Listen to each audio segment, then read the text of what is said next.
चलो स्टार्ट करें। चलो ये वाले वीडियो में हम लोग डिस्कस करने वाले हैं सीए इंटरमीडिएट का कॉस्ट एंड मैनेजमेंट अकाउंटिंग का जो आईसीआई ने अपना आरटीपी इशू किया था for December 2021 term.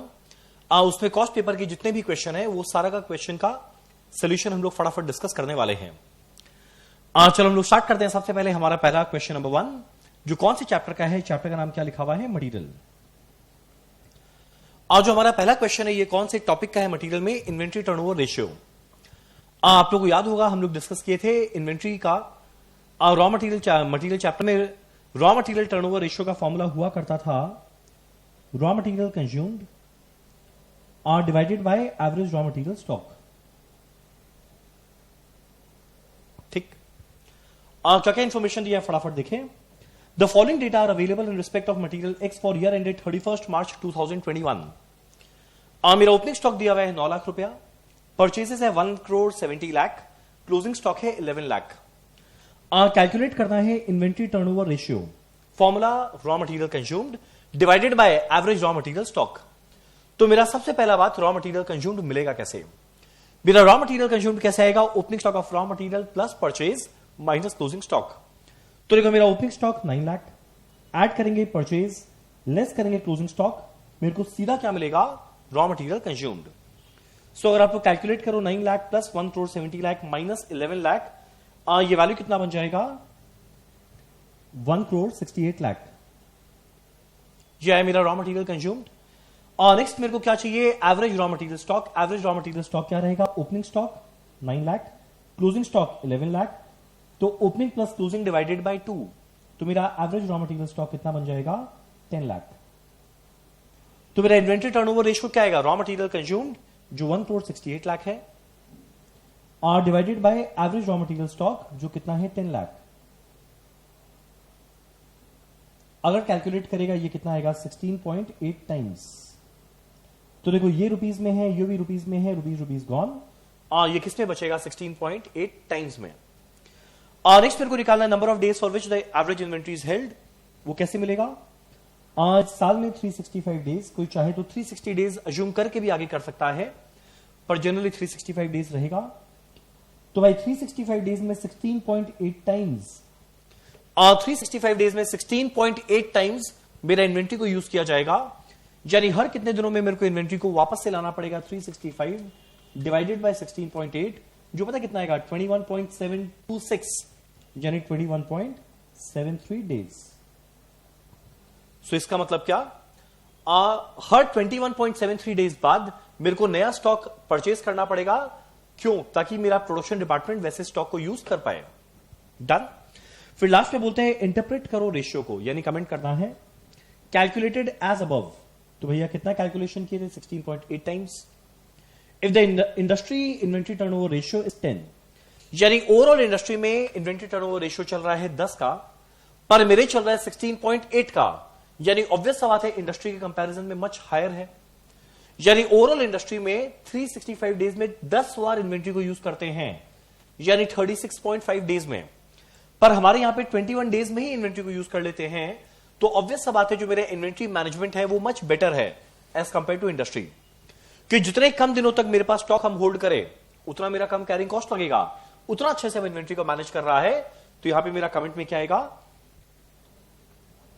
Inventory turnover ratio for material एक 16.8 है, यानी अराउंड 21 डेज लगता है to issue for store for production process, और ये rate is much better than the industry जहां पे 36.5 डेज लगता है। डन। तो ये था हमारा पहला question, question number 1 chapter material का।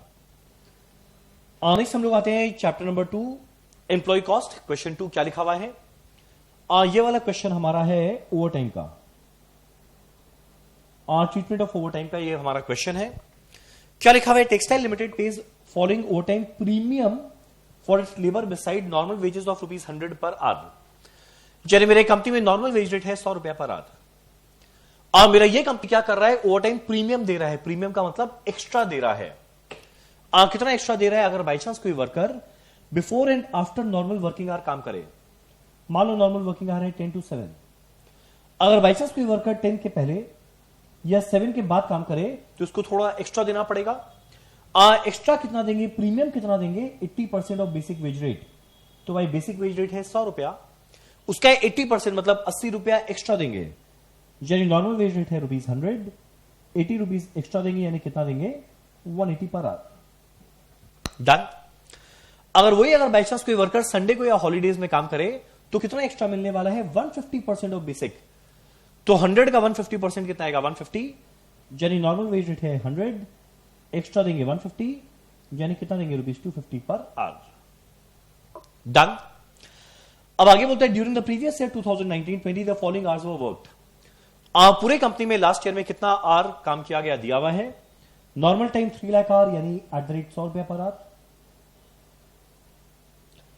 Over time before and after normal working hour में 60,000 आवर काम किया गया, तो before and after working hour यानी 180 रुपए के रेट में दिए।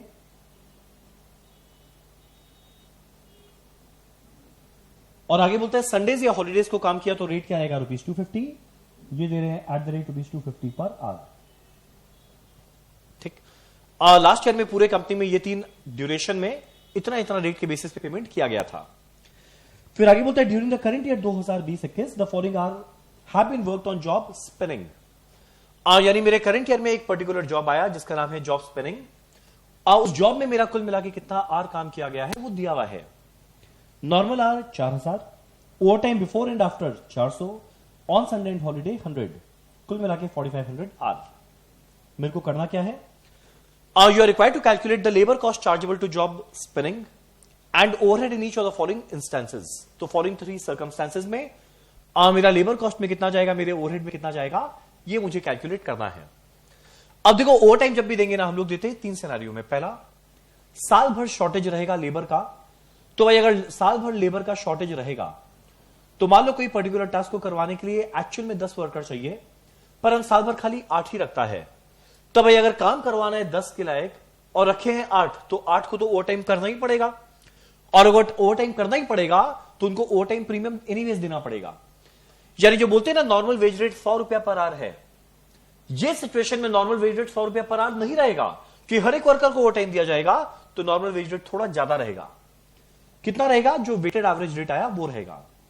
वो कैसे मिलेगा, 3 लाख आवर काम किए @100। सो अगर आप लोग कैलकुलेट करोगे पता है वैल्यू कितना आएगा, 3 लाख इंटू 100।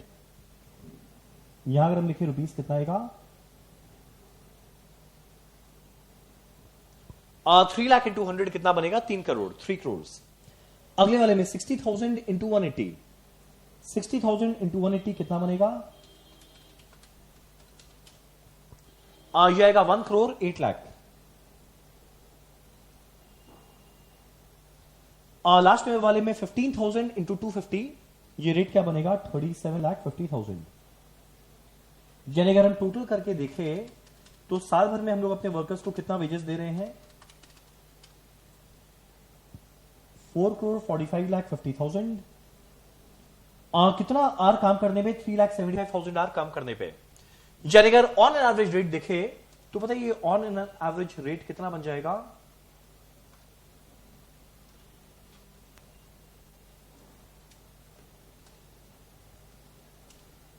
और कैलकुलेट करके देखना ये एवरेज रेट कितना बन जाएगा। एवरेज रेट आ जाएगा 118.8 पर आवर। यानी अगर बाई चांस वो सिचुएशन है या वो सर्कमस्टेंस है जब वर्कर्स का साल भर शॉर्टेज रहता है और सभी को ओवर टाइम काम करना पड़ता है, तो नॉर्मल वेज रेट 100 रुपया है ही नहीं, क्योंकि सभी को ओवर टाइम दिया जाएगा। उस सिनेरियो में हम लोग निकालेंगे वेटेड एवरेज रेट है कितना है 118.8 पर आवर। तो भाई इस जॉब में 4500 घंटा काम हुआ, तो पहले सिचुएशन में लेबर कॉस्ट कितना बन जाएगा 4500 इंटू 118.8। सो अगर आप लोग कैलकुलेट करोगे पता है कितना आएगा वैल्यू, 534,600।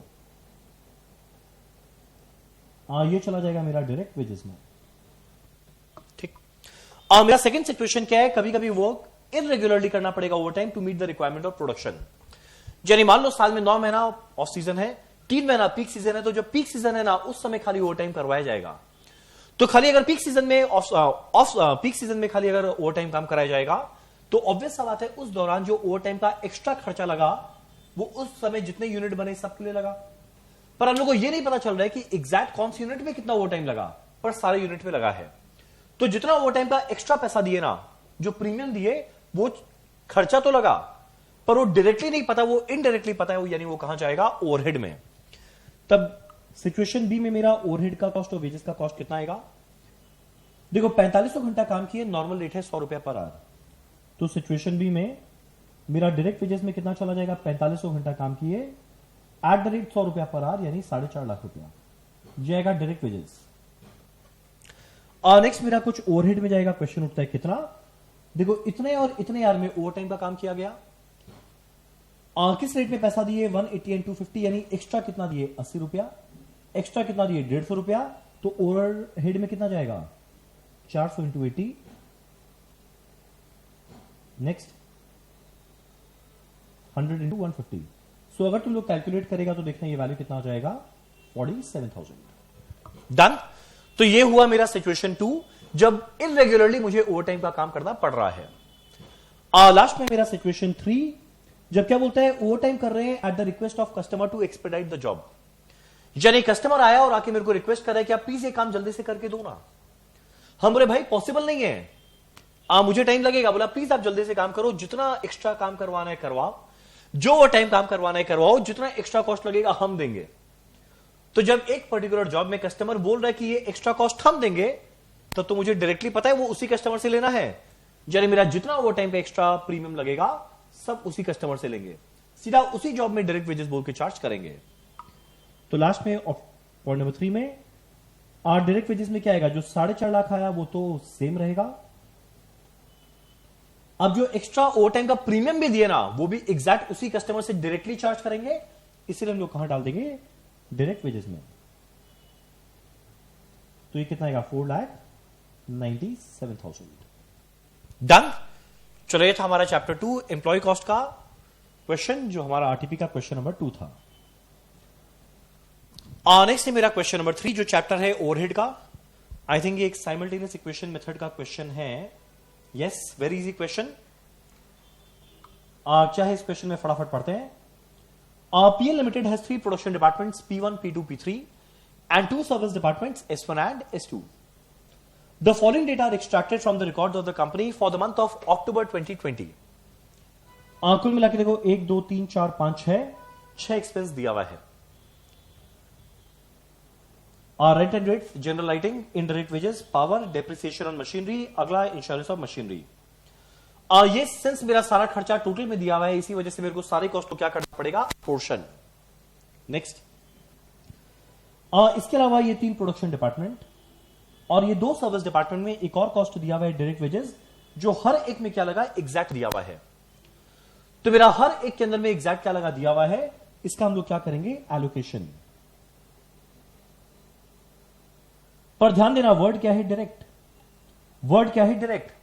अब अगर बाई चांस कोई डायरेक्ट नेचर का एक्सपेंस रहेगा तो प्रोडक्शन डिपार्टमेंट में कभी मत डाल देना, क्योंकि जो मेरा प्रोडक्शन डिपार्टमेंट के अंदर में डायरेक्ट खर्चा लग रहा है वो तो प्राइम कॉस्ट का पार्ट बनेगा। जबकि यहां मुझे क्या कैलकुलेट करना है? ओवरहेड का रेट, यानी खाली इनडायरेक्ट कॉस्ट आना चाहिए। यानी मेरा पहला खर्चा क्या आएगा? Direct wages. खाली सर्विस डिपार्टमेंट 1 और सर्विस डिपार्टमेंट 2 में 375 एंड 125 हम संग संग में दिखाते हुए चलता है। तो देखो मेरा पहला क्या है? Direct wages. ये तीनों में कुछ नहीं आया, 375 एंड 125। अब इसके अलावा देखो बाकी 6 एक्सपेंस और था, जो मुझे क्या करना है? हर एक डिपार्टमेंट के बीच में अपोर्शन करना है, यानी डिस्ट्रीब्यूट करना है। कितना कितना आएगा जरा देखें। पहला मेरा रेंट। तो देखो मेरा रेंट किस चीज पे डिपेंड करेगा? ऑब्वियसली फ्लोर स्पेस पे या फिर एरिया पे। तो 12.5 लाख को बांटेंगे फ्लोर स्पेस के रेशियो में। अगर हम लोग रेशियो निकाले, देखो ये सारा मल्टीपल 500 का है, ये रेशियो क्या बनेगा? 4, 5, 6, 4, 1। तो देखना मेरा जो रेंट है फ्लोर स्पेस के रेशियो बांटेंगे 4, 5, 6, 4, 1 को। तो ये 12,50,000 को हम लोग अपोर्शन करेंगे 4, 5, 6, 4, 1 के रेशियो में। मेरा नेक्स्ट कॉस्ट कौन सा है? जनरल लाइटिंग, जो किस चीज पे डिपेंड करने वाला है? Number of light points. तो देखना मेरा नंबर ऑफ लाइट पॉइंट्स दिया हुआ है 10, 15, 20, 10, 5 और ये रेशियो क्या बनेगा? 2, 3, 4, 2, 1। तो नेक्स्ट है मेरा जनरल लाइटिंग, टोटल लिखे नंबर ऑफ लाइट पॉइंट 2, 3, 4, 2, 1 के रेशियो में अपोर्शन कर दिए। Very easy. मेरा नेक्स्ट एक्सपेंस कौन सा है? Indirect wages. मेरा इनडायरेक्ट वेजेस क्या चीज के रेशियो में बांटेंगे? डायरेक्ट वेजेस के रेशियो में। हम लोग अज्यूम करेंगे हर एक डिपार्टमेंट में जितना जितना डायरेक्ट वेजेस लगा, जो इनडायरेक्ट वेजेस है वो भी एग्जैक्ट उसी सेम रेशियो में लगा होगा। तो हम लोग बांटेंगे मेरा रेशियो क्या आएगा जरा देखना। ये सारा मल्टीपल है 1,25,000 का। आई थिंक ये बन जाएगा 6, ये बनेगा 4, 6, 3, 1, 6, 4, 6, 3, 1। तो इनडायरेक्ट वेजेस जो है 3,75,000, इसको वो अपोर्शन करेंगे डायरेक्ट वेजेस के रेशियो में। रेशियो क्या है 6, 4, 6, 3, 1।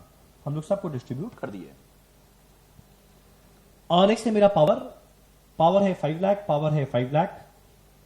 ऑब्वियस सा बात है मेरा पावर कॉस्ट किस चीज पे डिपेंड करेगा, हॉर्स पावर या फिर केडब्ल्यूएच या फिर एमडब्ल्यूएच।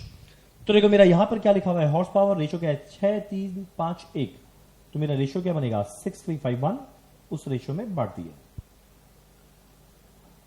नेक्स्ट मेरा कॉस्ट है depreciation on machinery, insurance on machinery. Obvious सा बात है मशीनरी का डेप्रिसिएशन एंड इंश्योरेंस है। ये मेरा क्या चीज के रेशियो में अपोर्शन होना चाहिए, कॉस्ट ऑफ मशीनरी। तुम लोग देखिएगा कॉस्ट ऑफ मशीनरी ये रहा। अगर आप लोग रेशियो कैलकुलेट करोगे सबको 5 लाख से डिवाइड कर दोगे, ये आएगा 12, 16, 20, 1 एंड 1। तो मेरा ये दोनों expense 10 lakh and 4 lakh will be apportioned in the ratio of 12:16:20:1:1। तो मेरा डेप्रिसिएशन एंड इंश्योरेंस को 12, 16, 20, 1, 1 के रेशियो में अपोर्शन कर दिए। तो देखो मेरा सारा का सारा कॉस्ट कहां पहुंच गया, ये 3 प्रोडक्शन डिपार्टमेंट और ये 2 सर्विस डिपार्टमेंट में। डन। तो यानी हम लोग बेसिस डिस्कस कर लिए। अब कैलकुलेशन कर करके हम लोग क्या देखें, वो नॉर्मली कैलकुलेटर में अपने आप हो जाएगा। नेक्स्ट स्टेप में मेरे को क्या करना है, रीअपोर्शन। जहां पे क्या करेंगे, सर्विस डिपार्टमेंट 1 के ओवरहेड को बांटेंगे सब में एंड सर्विस डिपार्टमेंट 2 के ओवरहेड को बांटेंगे सब में। क्वेश्चन उठता है किस रेशियो में, जिस रेशियो में उन्होंने अपना सर्विसेज दिया। क्या लिखा हुआ है, service department 1 and service department 2 के एक्सपेंसेस को मुझे रीअपोर्शन करना है। कौन से रेशियो में सर्विस डिपार्टमेंट 1 ने इस रेशियो में सर्विस दिया एंड सर्विस डिपार्टमेंट 2 ने इस रेशियो में सर्विस दिया। क्वेश्चन उठता है हम लोग कैसे बांटेंगे, 2 तरीका। पहला रिपीटेड डिस्ट्रीब्यूशन, जहां सर्विस डिपार्टमेंट 1 को हम लोग सब में रीअपोर्शन करेंगे, S2 में जाएगा। फिर अगला S2 को भी वापस रीअपोर्शन करेंगे, S1 में फिर से आएगा। परसेंट वापस से आ गया, वापस से हम लोग S1 को रीअपोर्शन करेंगे, S2 में जाएगा, जो वापस S1 में आएगा और ये सिलसिला चलता रहेगा। पर इससे मच बेटर मेथड कौन सा रहेगा, साइमल्टेनियस इक्वेशन मेथड। जहां पे हम लोग क्या करेंगे, सर्विस डिपार्टमेंट 1 के टोटल ओवरहेड को मानेंगे X एंड सर्विस डिपार्टमेंट 2 के टोटल ओवरहेड को मानेंगे Y। यानी मेरा सर्विस डिपार्टमेंट 1 के अंदर में टोटल ओवरहेड है X, जिसके अंदर में क्या आएगा, जो ऑलरेडी सर्विस डिपार्टमेंट 1 में कॉस्ट था 767,583 प्लस 10% और आने वाला है कहां से, सर्विस डिपार्टमेंट 2 से। और मेरा सर्विस डिपार्टमेंट 2 के अंदर में टोटल ओवरहेड क्या था Y, उसका 10% आएगा। तो Y का 10% क्या होगा, 10/100 इंटू Y 0.15। यह है पहला इक्वेशन। मेरा इक्वेशन नंबर 2 में क्या आने वाला है, सर्विस डिपार्टमेंट 2 के टोटल ओवरहेड को माना हुआ है Y। तो इसके अंदर में क्या आएगा, जो सर्विस डिपार्टमेंट 2 में ऑलरेडी खर्चा था, जो कितना था 246,750 प्लस जो मेरा सर्विस डिपार्टमेंट 2 के अंदर में और आएगा कहां से, S1 से। तो देखो S1 वाला S2 को 10% दिया, तो S1 के अंदर में टोटल ओवरहेड X था, उसी का तो 10% दिया होगा, यानी कितना आएगा 0.1x। जैसे ये दोनों इक्वेशन को सॉल्व करेंगे मुझे तुरंत क्या मिलेगा, X और Y का वैल्यू। सो अगर आप लोग कैलकुलेट करके देखोगे तो ये आएगा 0.1 इंटू X। X की जगह ये पूरा वैल्यू पुट कर देते हैं, 767,583 प्लस 0.1y। सो अगर हम कैलकुलेट करें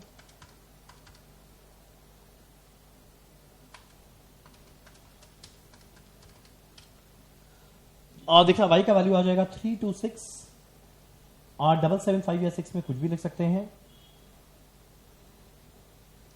और जैसे ये वैल्यू कोई एक इक्वेशन में पुट करेंगे मेरे को तुरंत x का वैल्यू मिलेगा जो था S1 का। यानी एक बार S1 और S2 का वैल्यू आ गया, अब हम लोग क्या करेंगे ना, सीधा इस टोटल ओवरहेड को रीअपोर्शन करेंगे कौन से रेशियो में, जिस रेशियो के अंदर में इन्होंने अपना सर्विस दिया।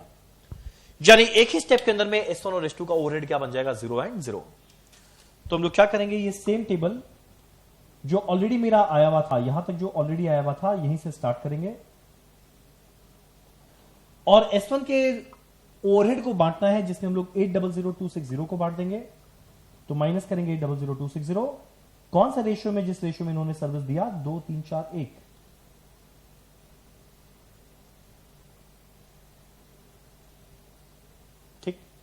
सिमिलरली मेरा S2 के अंदर में ओवरहेड कितना था 3266616। इसको हम लोग बांटेंगे कौन से रेशियो में, जिस रेशियो में सर्विस दिया 4 2 3 1। ये मेरा आया, तीनों प्रोडक्शन डिपार्टमेंट मिल गया। ठीक, यह है मेरा टोटल प्रोडक्शन डिपार्टमेंट के अंदर में ओवरहेड का वैल्यू कितना। मेरे को कैलकुलेट क्या करना है, ओवरहेड एब्जॉर्प्शन या रिकवरी रेट पर प्रोडक्शन आर। तो मेरा जितना तीनों प्रोडक्शन ओवरहेड आया मुझे निकालना है रेट पर प्रोडक्शन आर, पर आर। तो डिवाइड करना है प्रोडक्शन आर से, जो कितना कितना दिया हुआ है तीनों में, इतना इतना इतना, सीधा डिवाइड करेंगे इस वैल्यू को 622540504100, मुझे रेट पर आर मिल जाएगा। मेरा पहला पार्ट हो गया। सेकेंड पार्ट में मेरे को क्या कैलकुलेट करने बोला है, total cost of product x, जिसको बनाने में ना मेरा तीनों प्रोडक्शन डिपार्टमेंट के अंदर में कुछ आर लगा था, 5R 3R एंड 4R। और आगे बोलते हैं डायरेक्ट मटेरियल कॉस्ट इतना लगा, डायरेक्ट लेबर कॉस्ट इतना लगा। तो बड़ा सिंपल है, मेरा डायरेक्ट मटेरियल लगा है 12,500 और डायरेक्ट लेबर लगा है 7,500, यानी मेरा प्राइम कॉस्ट आया हुआ है 20,000। अब ऐड करना है फैक्ट्री ओवरहेड। मेरा फैक्ट्री ओवरहेड तीनों डिपार्टमेंट में लगा 5, 3 एंड 4R, और तीनों डिपार्टमेंट में रेट पर आर मुझे निकाला हुआ था इतना इतना एंड इतना पर आर। तो भाई 5 घंटा काम किया तो 5 इंटू इतना, 3 घंटा काम किया 3 इंटू इतना, 4 घंटा काम किया 4 इंटू इतना।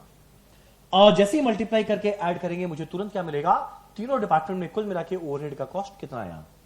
तो देखो 20,000 तक प्राइम कॉस्ट था, मल्टीप्लाई करके निकाले ओवरहेड का वैल्यू कितना, मुझे क्या मिलेगा, फैक्ट्री या फिर वर्क्स कॉस्ट। डन।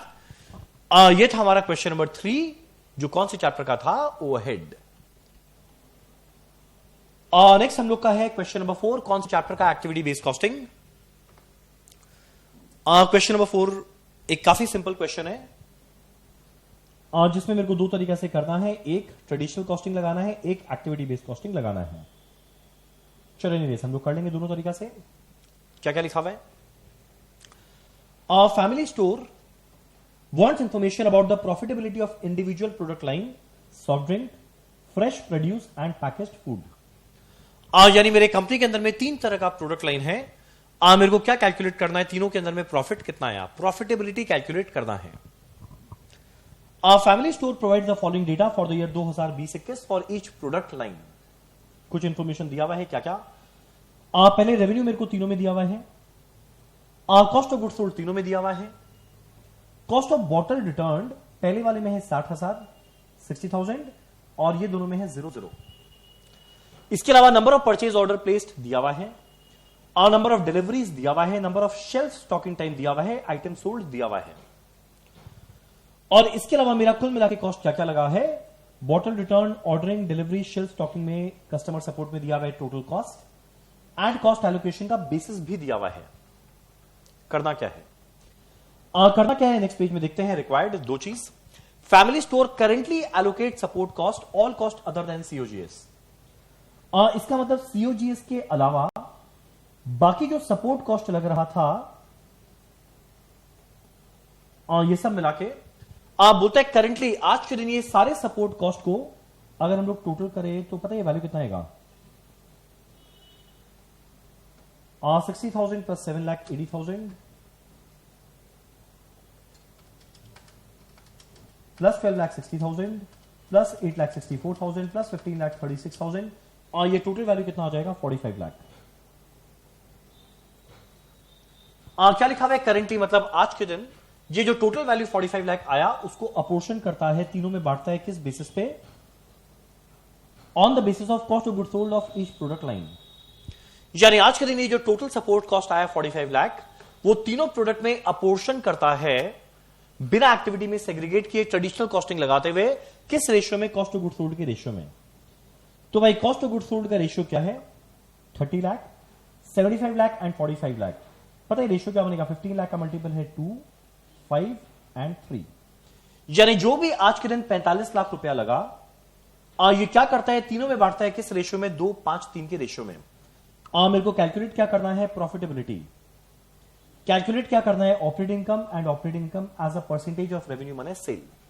तो पहला पार्ट तो बहुत सिंपल है, यहां पर कुछ नहीं करना, सेल वैल्यू दिया हुआ है, सीओजीएस दिया हुआ है, और जो मेरा अदर कॉस्ट है, जो मेरा सपोर्ट कॉस्ट है, वो 45 लाख को 2, 5, 3 के रेशियो में बांटे।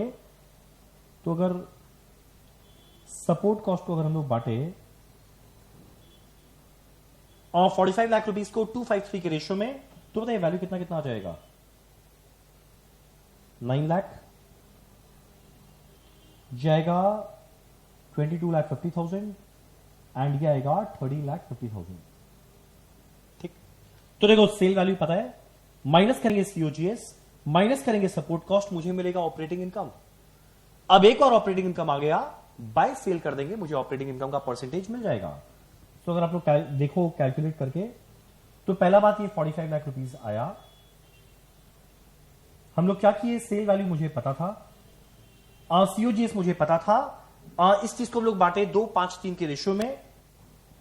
टोटल कॉस्ट आया, जैसे ही सेल वैल्यू को टोटल कॉस्ट से माइनस किए, मुझे मिला operating income, divided by sale, मुझे क्या मिल जाएगा? ऑपरेटिंग इनकम का percentage. Very easy question. Next मुझे क्या करना है, सेकेंड पार्ट में क्या बोलता है, पर वही अगर ये कंपनी डिसाइड करेगी support cost other than COGS को अपोर्शन करेंगे यूजिंग एक्टिविटी बेस्ड कॉस्टिंग, तब बताओ मेरा कैलकुलेशन कैसा रहेगा। तो एक्टिविटी बेस्ड कॉस्टिंग में हम लोग क्या करेंगे, पहला एक्टिविटी दिया हुआ है, अगला मुझे चाहिए कॉस्ट पूल दिया हुआ है, अगला मुझे चाहिए कॉस्ट ड्राइवर, वो भी दिया हुआ है। पहले वाले में क्या बोलते हैं, बॉटल रिटर्न में 60,000 direct tracing to soft drink, बोलते हैं जो 60,000 लगा इसको तीनों में मत बांट, क्योंकि ये जो मेरा 60,000 लगा ये डायरेक्टली किस में लगा है, सॉफ्ट ड्रिंक में, देखो दिया हुआ है, तो सीधा सॉफ्ट ड्रिंक में जाएगा। और इसके अलावा जो मेरा रिमेनिंग 4 कॉस्ट है, उसके लिए मेरा दिया हुआ है बेसिस, इतना कॉस्ट लगा 1560 परचेज ऑर्डर के लिए, तो जैसे डिवाइड करेंगे 7,80,000 को 1560 से, मुझे क्या मिलेगा, ₹500 पर परचेज ऑर्डर।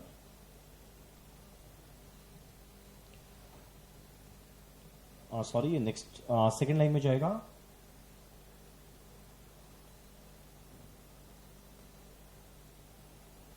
ठीक, मेरा नेक्स्ट वाला एक्सपेंस क्या है, 12,60,000 फॉर 315 डिलीवरीज, तो 12,60,000 डिवाइडेड बाय 315, पता है वैल्यू कितना बनेगा, ₹4,000।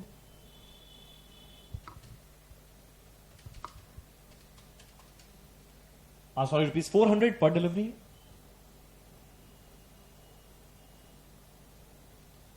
नेक्स्ट है 8,64,000 for 8640 hour of share stocking, यह आएगा ₹100 पर शेयर स्टॉकिंग टाइम।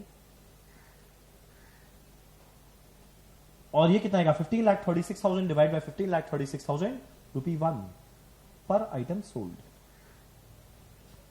तो मेरा पहला टेबल हम लोग कैलकुलेट किया, जहां पे हम लोग क्या कैलकुलेट कर रहे हैं, कॉस्ट पर ड्राइवर या रेट पर ड्राइवर। अब एक बार रेट पर ड्राइवर आ गया, नेक्स्ट मुझे सपोर्ट कॉस्ट को एलोकेट करना है तीनों में।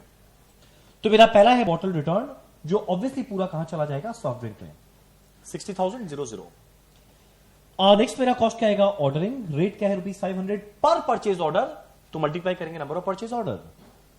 तो देखो मेरा नंबर ऑफ परचेज ऑर्डर कितना है, 360, 840, 360, तीनों को मल्टीप्लाई कर देंगे इंटू 500, 500, 500, पहला कॉस्ट अपोर्शन हो गया।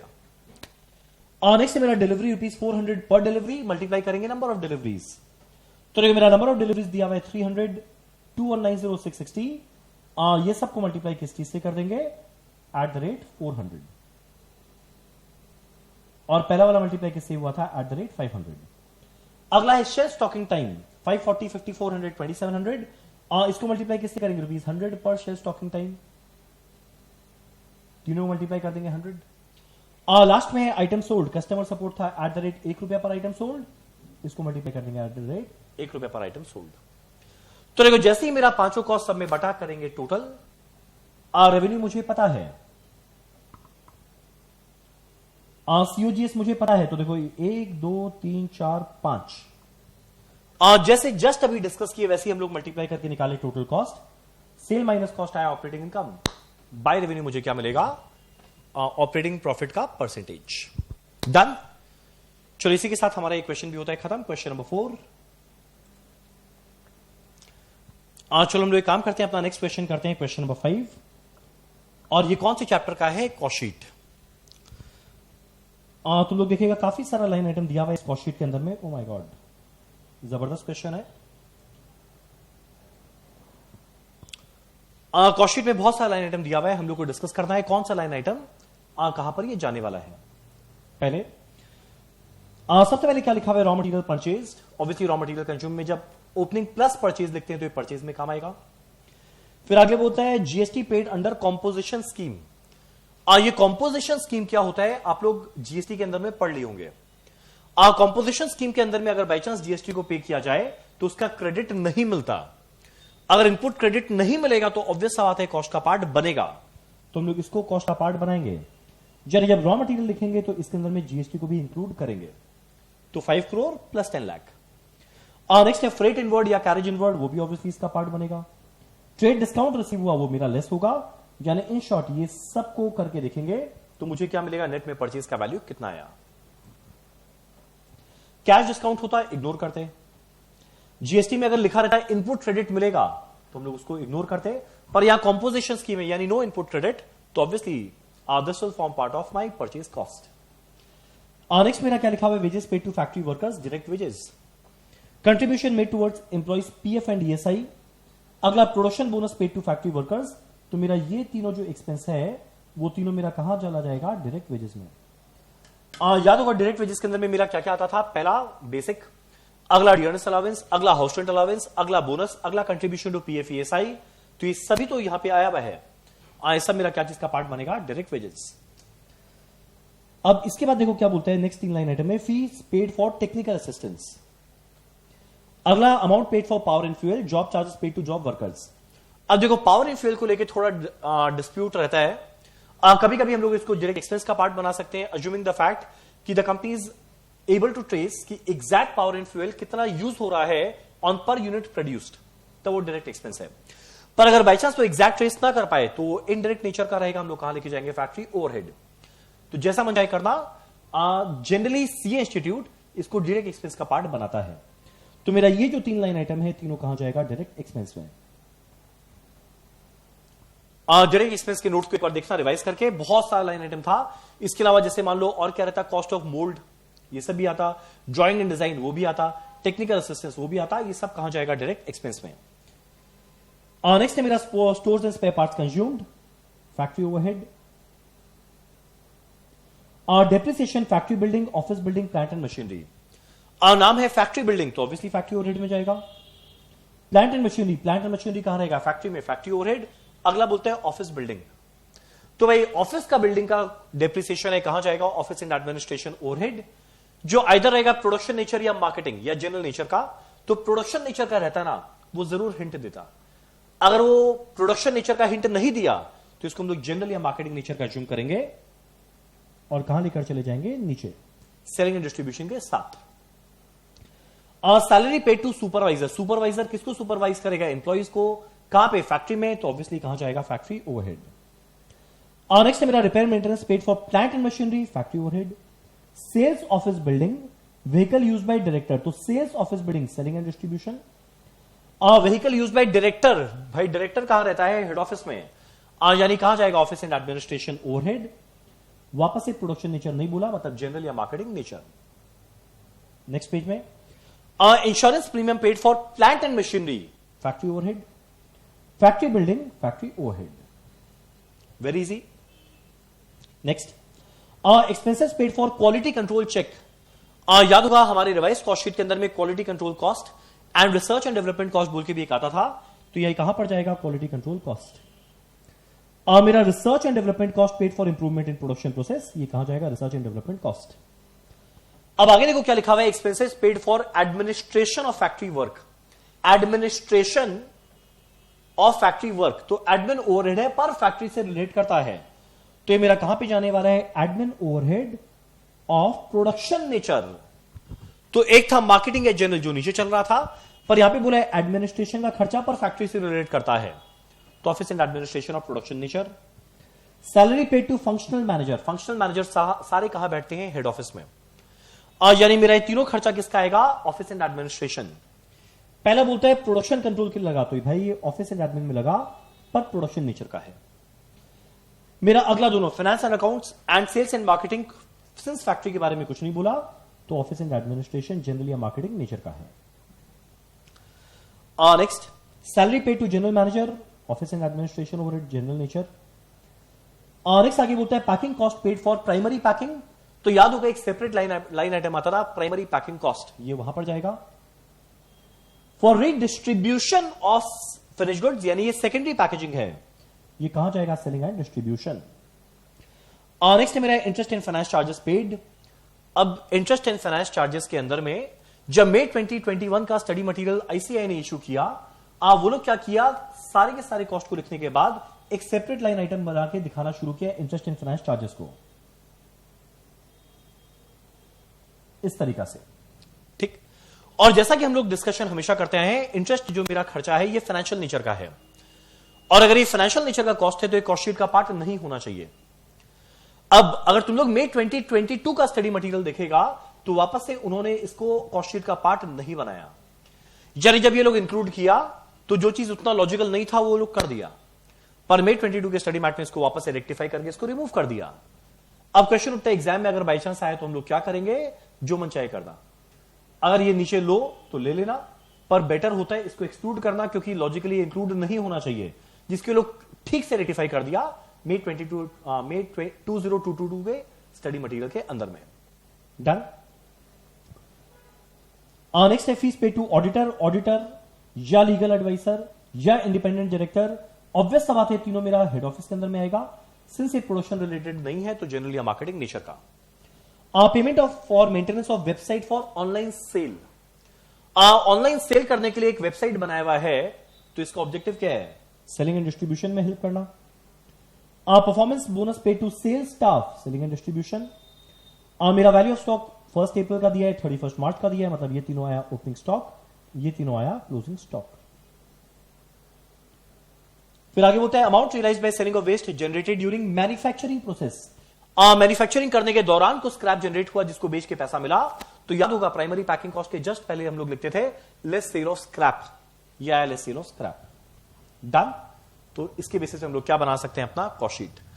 अब बनाकर हम टाइम वेस्ट नहीं कर रहे हैं, हम हर एक लाइन आइटम को डिस्कस कर लिया, पर वही अगर बाई चांस लिखा रहता sale of scrap of material, sale of scrap of material, तो रॉ मटीरियल से लेस होता। Sale of scrap during manufacturing अगर है तो वो सेल ऑफ स्क्रैप है जो कॉस्ट शीट में सेपरेट लाइन आइटम बनकर आता है। डन। चलो इसी के साथ हमारा क्वेश्चन नंबर 5 जो कॉस्ट शीट का था वो भी हम लोग डिस्कस कर लिए। वेल, नेक्स्ट हमारा क्वेश्चन नंबर 6।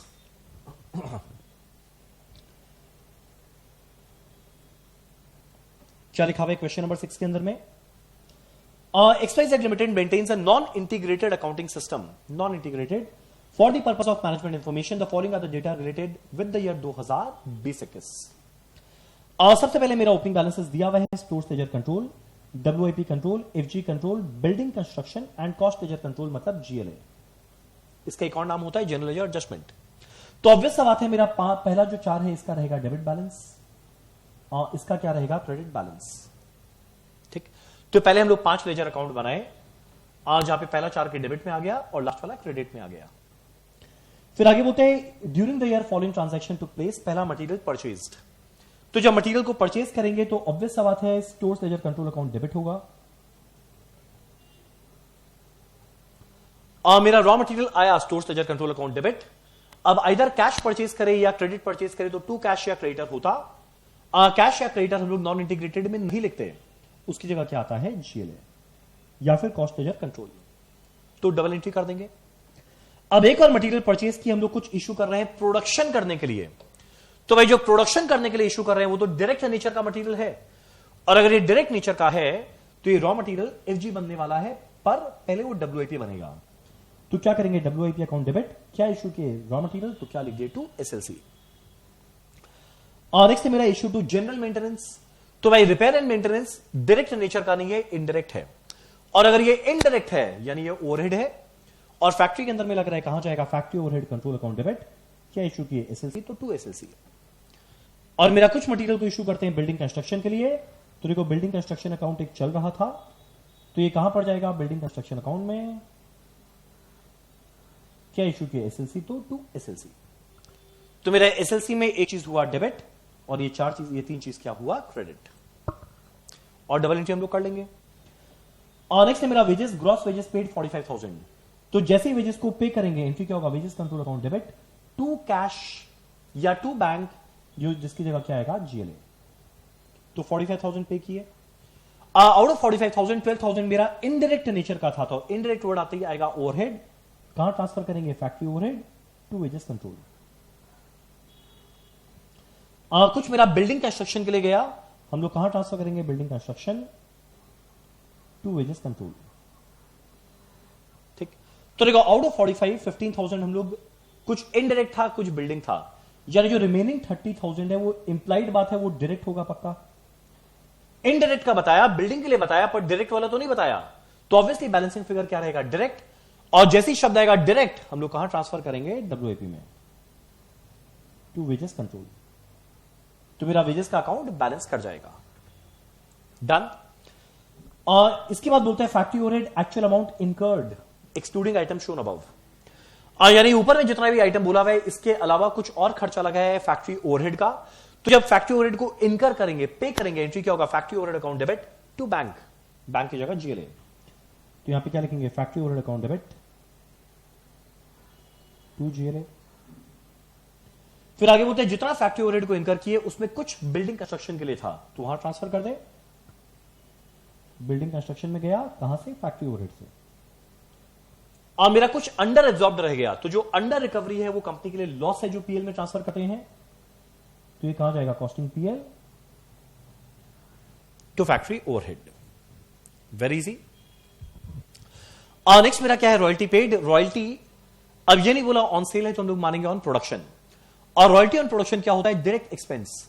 तो अगर ये डायरेक्ट एक्सपेंस है तो दो तरीका है, आइदर सीधा डब्ल्यूआईपी में ले जा टू जीएलए, या एक तरीका है हम लोग पहले रॉयल्टी अकाउंट बनाए टू जीएलए, फिर सिंस ये रॉयल्टी डायरेक्ट नेचर का है तो ट्रांसफर करे बाय डब्ल्यूआईपी। जो मन चाहे करना, दोनों राइट है। सीधा सीधा ले जाना चाहिए WIP control account debit to GLA. Done. और नेक्स्ट है मेरा selling distribution and administration overhead. तो भाई जितना खर्चा लगा, तो एक अकाउंट बनाएंगे selling distribution and administration overhead account debit to bank यानी जीएलए। अब इसमें कितना एब्जॉर्ब किया वो नहीं बताया, तो हम लोग मानेंगे पूरा एब्जॉर्ब कर लिए, तो ये पूरे के पूरे को ट्रांसफर कर देंगे कॉस्ट ऑफ सेल्स में to selling and distribution. Last में है सेल वैल्यू। सेल वैल्यू का एंट्री क्या होगा? आइदर देखो सेल होगा कैश या क्रेडिट में, तो बैंक अकाउंट डेबिट या debtor account debit to sale. तो बैंक हो या डेटर, दोनों की जगह क्या आता है? GLA account debit to sale, जो इवेंचुअली कॉस्टिंग पीएल में पहुंचेगा, तो सीधा लिख देंगे to costing PL. Done. Last में at the end of the year the stock of raw material and WIP was इतना, तो closing stock of raw material दिया हुआ है, यानी रॉ मटेरियल में बाय बैलेंस सीडी इतना वैल्यू, एंड डब्ल्यूआईपी का दिया हुआ है 75 लाख, डब्ल्यूआईपी कंट्रोल के अंदर में by balance CD 75 lakh. The loss arising in raw material is treated as factory overhead. यानी अगर रॉ मटेरियल अकाउंट को हम लोग देखेंगे, एक बार दिखा देते हैं रॉ मटेरियल अकाउंट को। इतना ओपनिंग था, इतना परचेज किए, ये डायरेक्ट वाला था, ये ओवरहेड में गया, बिल्डिंग कंस्ट्रक्शन, ये क्लोजिंग स्टॉक। अब बोला कुछ मेरा बैलेंसिंग फिगर आएगा, बोलता है इस नॉर्मल लॉस को हम लोग फैक्ट्री ओवरहेड में ट्रांसफर करेंगे, तो क्या लिख देंगे? By factory overhead balancing figure. तो ऑब्वियसली फैक्ट्री ओवरहेड में लिखेंगे टू एसएलसी।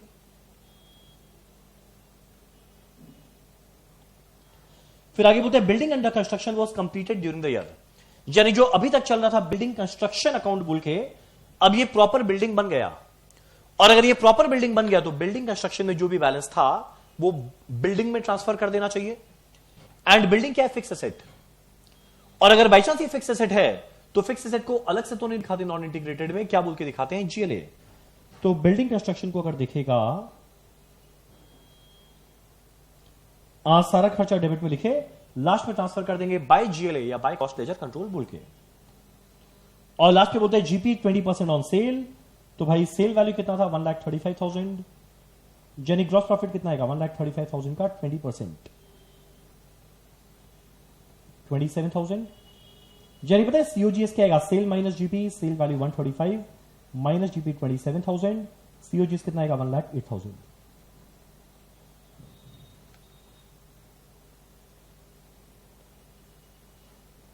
ठीक।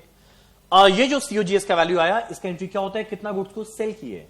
तो जब गुड्स को सेल करेंगे तो एफजी कम हो जाएगा, कॉस्ट ऑफ सेल में जाएगा, तो एफजी कम हो गया तो क्रेडिट में लिखेंगे बाय कॉस्ट ऑफ सेल। तो अगर एफजी अकाउंट को देखेगा, बाय कॉस्ट ऑफ सेल इतना वैल्यू, फिर ये वैल्यू आया इधर जो हम लोग ट्रांसफर कर दिए। अच्छा, ये लोग cost of goods sold account बनाया है, फिर वहां से कॉस्ट ऑफ सेल में गया, हम लोग सीधा बाय कॉस्ट ऑफ सेल्स में ले जाएंगे। ये अकाउंट का जरूरत ही नहीं है। तो सीधा कॉस्ट ऑफ सेल्स अकाउंट में ले जाएंगे। डन। उसके बाद बस खाली अकाउंट्स को क्लोज करना है, जो आप लोग आराम से कर पाएंगे। बस इतना ही था इस क्वेश्चन में, क्वेश्चन नंबर 6। नेक्स्ट है हमारा question number 7, job and batch costing का। एक बहुत ही सिंपल क्वेश्चन है जो हम लोग फटाफट आराम से जल्दी जल्दी कर सकते हैं। क्या लिखा हुआ है इसके अंदर में? कंपनी का नाम दिया हुआ है, is committed to supply 96,800 bearings per annum to racing limited. यानी उसको इतना यूनिट बनाना पड़ेगा, एफजी बनाना पड़ेगा, तो वो सेल करेगा। Annual demand it is estimated at it cost 25 पैसे as inventory carrying cost per bearing per month. पर ध्यान देना, जब भी हम मेरे को कैरिंग कॉस्ट निकालना होता है वो पर बेयरिंग पर मंथ नहीं, पर एनम होता है। तो कैरिंग कॉस्ट कितना है? 25 पैसा पर बेयरिंग पर मंथ था, तो साल भर के लिए इंटू 12 कितना बन जाएगा? 3 रुपया। और मेरा सेटअप कॉस्ट दिया हुआ है 588, ये है सेटअप कॉस्ट। कैलकुलेट करना है ऑप्टिमम रन साइज, यानी आइडियलिस्टिकली हर एक बार में कितना यूनिट बनाना चाहिए, मतलब ईबीक्यू। फॉर्मूला क्या होता है इसका? √/2 AS by C। ए कितना है? 96,800। एस कितना है? 588। सी कितना है? 3 रुपया। सो अगर आप लोग ये कैलकुलेट करोगे, ये आ जाएगा 6160 बेरिंग्स।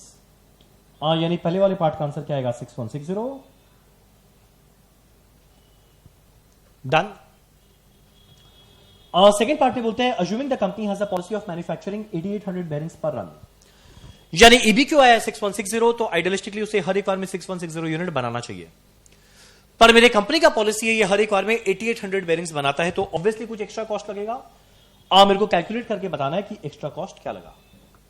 तो एक सिंपल सा टेबल हम लोग बनाएंगे, जैसे हम लोग बनाते हैं।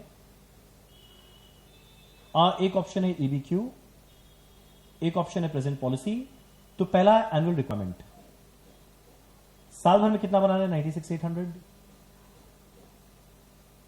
नेक्स्ट है क्वांटिटी पर बैच, हर एक बार में कितना बना रहे हैं। ईबीक्यू में कितना बना रहे हैं? 6160। पर प्रेजेंट पॉलिसी में कितना बनाते हैं? 8800।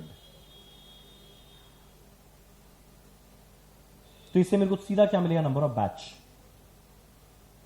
अगर इसको ए माने, इसको बी माने, ये क्या आएगा? ए डिवाइडेड बाय बी। तो 96,800 डिवाइडेड बाय 6160 ये आएगा 15.7 बैचेस, जो प्रैक्टिकली पॉसिबल नहीं है तो 16 बना देंगे। और दूसरा वाला आएगा 96,800 डिवाइडेड बाय 8800, ये आएगा 11 बैचेस, तो ये कितना आ जाएगा? 16 एंड 11 बैच। 16 एंड 11 ये लोग निकाला नहीं, जो भी है। अब जितनी बार बैच रन करेंगे उतनी बार सेटअप कॉस्ट लगेगा। मेरा सेटअप कॉस्ट कितना है? सेटअप कॉस्ट कितना है जरा देखो, ₹588। तो 16 टाइम्स में लगेगा 588 इंटू 16, और वहां पे लगेगा 588 इंटू 11। लास्ट में लिखेंगे कैरिंग कॉस्ट। कैरिंग कॉस्ट कितना आएगा? जितना क्वांटिटी हर एक बार में प्रोड्यूस करना है इतना, डिवाइडेड बाय 2 एवरेज बनाने के लिए। And carrying cost per unit per annum क्या लगता था? 3। सो ये वाला आ जाएगा 9240 एंड ये आएगा 13200। तो देखो मेरा टोटल कॉस्ट क्या बन जाएगा? 18648 और ये आएगा 19668। 18648 19668। तो ये जो डिफरेंस आया उतना मेरा एक्स्ट्रा कॉस्ट लग रहा है। क्यों? क्योंकि हम लोग ईबीक्यू फॉलो नहीं कर रहे हैं। डन। चलिए था हमारा क्वेश्चन नंबर 7। नेक्स्ट हमारा क्वेश्चन नंबर 8, कॉन्ट्रैक्ट कॉस्टिंग। ये टर्म का आरटीपी बहुत सिंपल था। आज जितना भी क्वेश्चन हम लोग कर रहे हैं, हमारा हर एक क्वेश्चन किया हुआ है। ऑब्वियसली फिगर्स थोड़ा अलग रहेगा, पर हमारा हर एक क्वेश्चन किया हुआ है ये पूरे आरटीपी का। चलो जरा देखें आगे। होते हैं RN builders limited entered into a contract on 1 April. The total contract was for ₹2 crore. ये आया contract price. Actual expenditure for first year दिया हुआ है एंड एस्टिमेटेड नेक्स्ट ईयर का दिया हुआ है अप्रैल टू दिसंबर। तो ये है 12 मंथ्स का, ये है 9 मंथ्स का। ठीक है। मेरा फर्स्ट ईयर में मटेरियल इशूड दिया हुआ है, पेड दिया हुआ है, आउटस्टैंडिंग एट द एंड यानी ऐड करेंगे। प्लान परचेज दिया, हम लोग इसका डेप्रिसिएशन ले लेंगे। सन्ड्री एक्सपेंसेस पेड दिया हुआ है, प्रीपेड यानी अगले साल का इस साल पे कर दिए लेस करेंगे, एंड एस्टैब्लिशमेंट चार्जेस दिया हुआ है। A part of material was unsuitable and the sold for 7,25,000 जिसका कॉस्ट है 6 लाख। यानी 6 लाख रुपए के मटेरियल को हम लोग 725 में बेचे, प्रॉफिट आया 125 का। A part of plant was scraped and disposed for 1,15,000। Year and पे प्लांट का वैल्यू इतना है, मटेरियल का वैल्यू इतना दिया हुआ है। कैश रिसीव्ड है 70 लाख विच रिप्रेजेंट्स 80% ऑफ वर्क सर्टिफाइड, और वर्क अनसर्टिफाइड का वैल्यू दिया हुआ है। अब आगे एस्टिमेटेड को कैलकुलेट करने के लिए कुछ और कॉस्ट दिया है। मुझे बनाना क्या है, कॉन्ट्रैक्ट अकाउंट फर्स्ट ईयर का एंड कैलकुलेट करना है एस्टिमेटेड प्रॉफिट। तो भाई फर्स्ट ईयर का contract account banana is very easy. कैसे बनेगा? मेरा पहला कॉस्ट लगा 36 lakh material, wages paid 30 lakh, outstanding है 2,50,000 यानी 32,50,000। प्लांट परचेज 10 लाख, इसका हम लोग डेप्रिसिएशन कैलकुलेट करेंगे अभी। सन्ड्री एक्सपेंस है 290 पर, प्रीपेड है 25 यानी कितना लगेगा 365। एस्टैब्लिशमेंट चार्जेस 585, सीधा लिखेंगे 585। टेबल का काम हो गया। प्लांट परचेज 10 लाख था। फिर आगे बोलते हैं कुछ मटेरियल को हम लोग सेल किए 725 में, सेल किए तो क्रेडिट में लिखेंगे 725, पर 6 लाख की चीज को 725 में बेची यानी 125 का प्रॉफिट आया, ट्रांसफर टू कॉस्टिंग पीएल। कुछ प्लांट को हम लोग स्क्रैप करके बेच रहे हैं 1,15,000 में, तो देख भाई 10 लाख का प्लांट खरीदे, इसमें 1,15,000 का बेच दिए यानी कितना बचा 885। साल के एंड में हम लोग देखे प्लांट का वैल्यू हो गया 3,10,000, तो 885 में 3,10,000 का ही प्लांट का वैल्यू हुआ, यानी मेरा डेप्रिसिएशन कितना आ जाएगा 575। सबसे सिंपल तरीका है करने का। यह एक ऑप्शन है, प्लांट परचेज दिखाओ डेबिट में 10 लाख, क्रेडिट में दिखाओ सेल की 1,15,000, क्रेडिट में दिखाओ मेरा क्लोजिंग में डब्ल्यूडीवी कितना है प्लांट का 3,10,000। ये एक ऑप्शन है, सीधा डेप्रिसिएशन लिख दे, जो मन चाहे करना। फिर आगे बोलते हैं मेरा value of material at site closing stock है 1,70,000, लिख देंगे। मेरे को सीधा मिलेगा cost of work till date, जो आएगा वो आएगा। फिर आगे बोलते हैं मेरा कैश रिसीव्ड है 70 लाख, जो 80% ऑफ वर्क सर्टिफाइड के इक्विवेलेंट है। तो मेरा 70 लाख 80% ऑफ वर्क सर्टिफाइड है, तो पूरा वर्क सर्टिफाइड का वैल्यू कितना आएगा 70 लाख बाय 80/200, जो आएगा 87,50,000 वर्क सर्टिफाइड। अनसर्टिफाइड है 10,95,000। मेरे को सीधा क्या मिलेगा notional profit, transfer to costing PL. वैसे ये वैल्यू कितना आया था एक बार हम देख लेते हैं, इतना। अब अगला मेरे को कैलकुलेट करना है एस्टिमेटेड प्रॉफिट।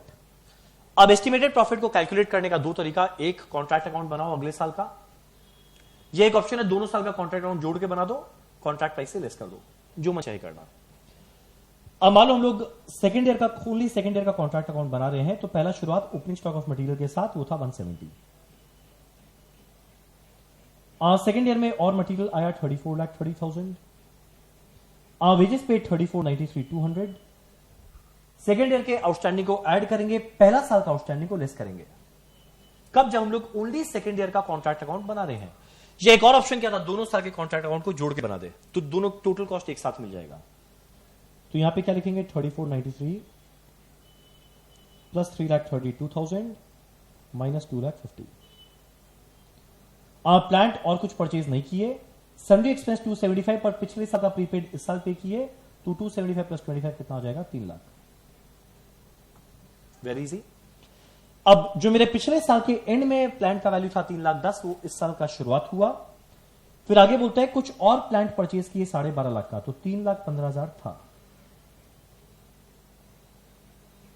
सॉरी 3,10,000 था, 3,10,000 था, 12.5 लाख का और प्लांट आया, और एंड में देखिए इसका वैल्यू हो गया 1,50। ये नहीं पता है डेप्रिसिएशन कितना आएगा 3,10,000 प्लस 12.5 लाख माइनस 1,50, जो कितना आएगा 14,10,000। फिर आगे बोलते हैं establishment charges would cost the same amount per month as in the previous year. तो लास्ट ईयर मेरा एस्टैब्लिशमेंट चार्जेस था 5,85,000 साल भर का, बोलते हैं पर मंथ रहेगा सेम, तो 5,85,000 डिवाइड बाय 12 एक महीने का इंटू 9 सेकेंड ईयर में आया। ठीक। और इसके अलावा बोलते हैं कंटिजेंसीज 4,32,000 और रहेगा, कंटिजेंसीज 432 और रहेगा। तो जैसे हम लोग ये सबको ऐड कर देंगे, मुझे सेकेंड ईयर का भी कॉस्ट मिल जाएगा। फर्स्ट ईयर का कॉस्ट पता था, तो एस्टिमेटेड प्रॉफिट क्या आएगा, total contract price 2 crore minus पहला साल कॉस्ट क्या लगा माइनस सेकेंड ईयर क्या लगने वाला है। डन। चलो ये था हमारा क्वेश्चन नंबर 8, कौन से चैप्टर का, कॉन्ट्रैक्ट कॉस्टिंग। और नेक्स्ट हमारा क्वेश्चन नंबर 9, प्रोसेस कॉस्टिंग। पहले हम लोग लास्ट में देख लेते हैं मेथड क्या बोला है, average method of inventory, which is very easy. Prepare करना है statement of equivalent production showing cost for each element, apportionment of cost and process account बनाना है, बन जाएगा। मेरा कुछ इंफॉर्मेशन दिया हुआ है प्रोसेस 1 के लिए। यूनिट इन प्रोसेस 1 फरवरी यानी ओपनिंग स्टॉक 8000 यूनिट था, जिसमें मटेरियल बोलता है 100% यूज किए, 1/4 लेबर एंड ओवरहेड, ठीक है। कुछ और मटेरियल आया इतना यूनिट, कंप्लीट हुआ इतना, क्लोजिंग स्टॉक में रह गया इतना, जिसका डीओसी दिया हुआ है।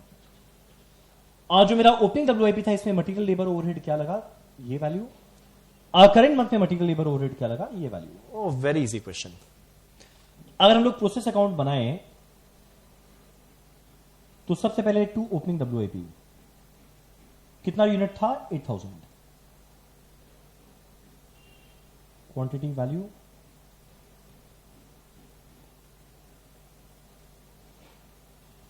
और ओपनिंग का वैल्यू कितना था, 1,60,000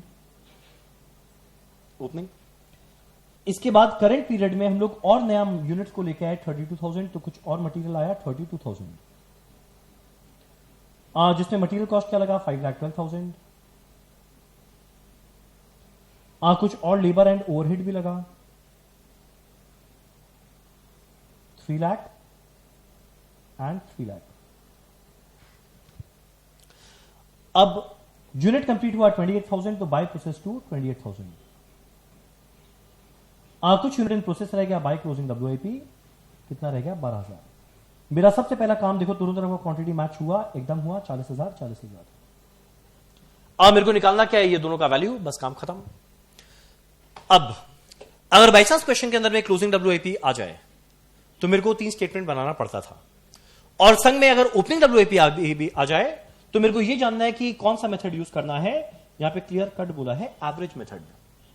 तो पहले बनाना है स्टेटमेंट ऑफ इक्विवेलेंट प्रोडक्शन, जो कैसे बनेगा, कितना इनपुट आया था, उससे कितना आउटपुट बना, परसेंटेज मटेरियल, परसेंटेज लेबर,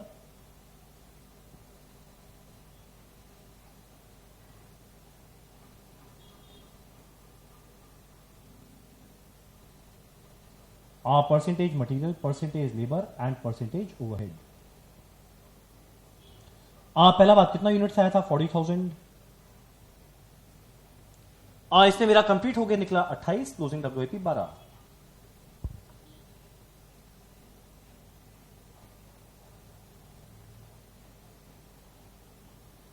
यानी कुल मिला के है 40,000।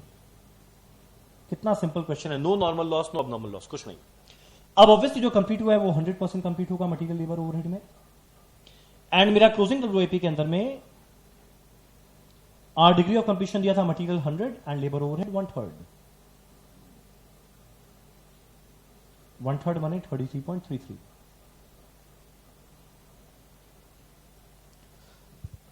अब जो मेरा ओपनिंग का डीओसी है वो इररेलेवेंट होता है वेटेड एवरेज मेथड में। अगर फीफो होता तो कंप्लीटेड को 2 पार्ट में सेग्रीगेट करते कि इसमें ओपनिंग वाला कितना है और करंट पीरियड वाला कितना है, पर वेटेड एवरेज में ऐसा कोई सेग्रीगेशन नहीं करना। तो सीधा 28,000 का 100% तीनों जगह लिख देंगे, एंड 12,000 का 100%, 1/3 यानी 4,000 एंड 4,000। तो ये कितना मिलेगा, 40,000। ये कितना आएगा, 32,000। ये कितना आएगा, 32,000। Part 1 done. और मेरा पार्ट 2 के अंदर में क्या निकालना है, कॉस्ट पर यूनिट। तो पार्ट 2 में निकालना है कॉस्ट पर यूनिट। तो देखो मेरा 3 कॉस्ट है, मटेरियल, लेबर एंड ओवरहेड। अब जब यहां पे हम लोग कॉस्ट लेंगे तो ध्यान देना ओपनिंग प्लस करंट पीरियड दोनों लेंगे, फिर डिवाइड करेंगे यूनिट से, मेरे को क्या मिलेगा, रेट पर यूनिट या कॉस्ट पर यूनिट।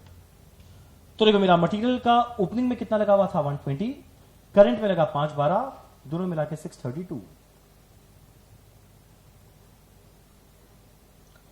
और मेरा लेबर में ओपनिंग में लगा 20, करंट में भी 3 लाख, ओवरहेड 20, करंट में 3 लाख, यानी दोनों कितना आएगा, 320।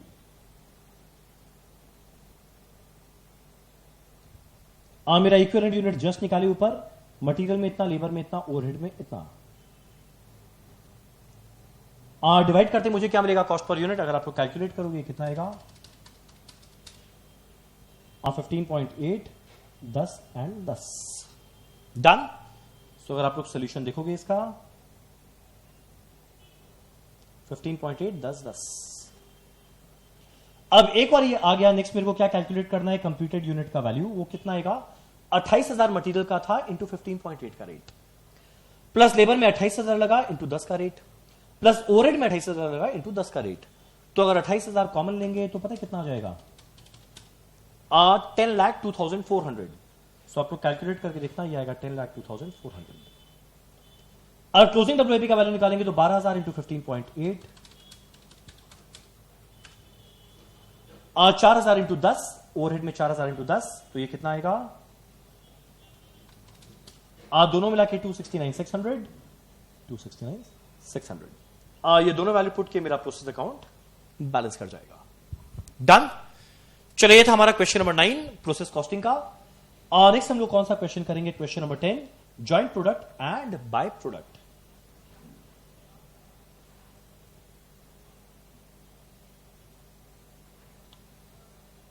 चलो स्टार्ट करें question number 10 joint product and by product. क्या लिखा हुआ है, a company produces two joint product A and B from the same basic material. यानी सेम मटेरियल को यूज करते हुए दो प्रोडक्ट बनाया ए और B. The processing is completed in 3 departments. पहले बोलते हैं material are mixed in department 1। तो एक काम करें, अगर हम इसका डायग्राम बनाते हुए चले तो पहला है मेरा डिपार्टमेंट 1, इसमें मटेरियल मिक्स किया गया। At the end of this process A and B get separated. इस प्रोसेस के बाद में ए और बी सेपरेट हो गया। परफेक्ट। फिर आगे बोलता है after separation A is completed in department 2 and B in department 3। यानी सेपरेशन के बाद ए मेरा कहां जा रहा है, डिपार्टमेंट 2 में, और बी कहां जा रहा है, डिपार्टमेंट 3 में। Done. Next, during a period 4 lakh kg of raw material was processed in department 1 at a total cost of 17,50,000। तो भाई यहां पे 4 लाख kg गया डिपार्टमेंट 1 में, कितना कॉस्ट लगा, 17,50,000। 4 लाख kg गया, जो बोला है वैसे हम डायग्राम में लिख रहा है। फिर बोलता है 50% इसमें ए बन गया, 40% बी बन गया, 10% नॉर्मल लॉस हो गया। तो भाई 4 लाख का 50% माने 2 लाख kg ए बना,